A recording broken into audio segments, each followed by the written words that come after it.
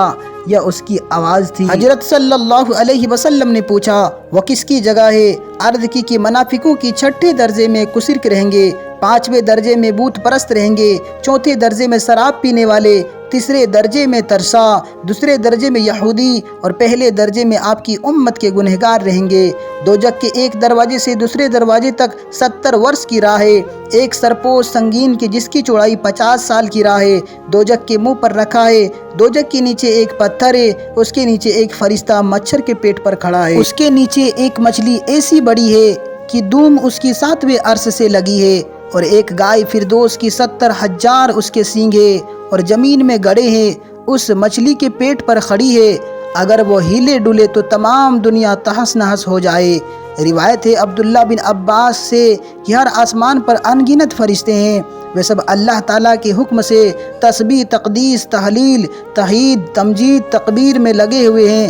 اگر ایک پل اللہ کی یاد سے غافل ہو تو انوار الہی کی تجلی سے جل بھون کر خاک ہو جائے۔ یہ فرشتے کچھ گائے کی شکل کے ہیں، کچھ سانپ کی شکل کے ہیں، کچھ گید کی شکل کے ہیں، کچھ کا آدھا بدن برف کا ہے، کچھ کا آنگ کا ہے، کچھ قیام میں ہے، کچھ رکوع میں ہے، کچھ سجدے میں ہے اور کچھ قصود میں ہے۔ وہ قیامت میں اس عبادت کے باوجود معافی کی درخواست کریں گے۔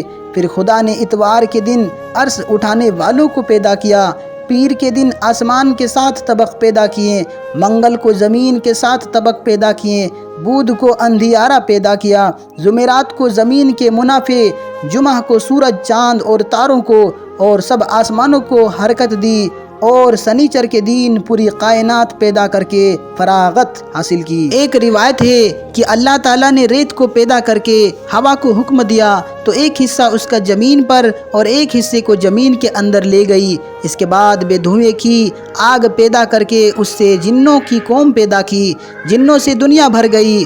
ان پر ایک پیغمبر یوسف نام کا بھیجا، جنوں نے اس پیغمبر کی بات نہ مانی بلکہ اسے مار ڈالا، زمین پر ظلم کرنے لگے۔ تب اللہ تعالیٰ نے حضرت اجرائیل کو اور فرشتوں کے ساتھ بھیجا، انہوں نے سب کو مار کر ان کی گندگی سے دنیا کو پاک کیا۔ پیارے دوستو، آپ سے گزارش ہے کہ اگر یہ ویڈیو آپ کو پسند آئی ہو تو ویڈیو کو لائک کرے اور چینل کو سبسکرائب بھی کر لے تاکہ ایسے ہی ویڈیو آپ کو دوبارہ ملتی رہے۔ اب انشاءاللہ جلد ہی ملیں گے اور ایک نیو ویڈیو کے ساتھ، تب تک اپنا خیال رکھے۔ السلام علیکم، اللہ حافظ۔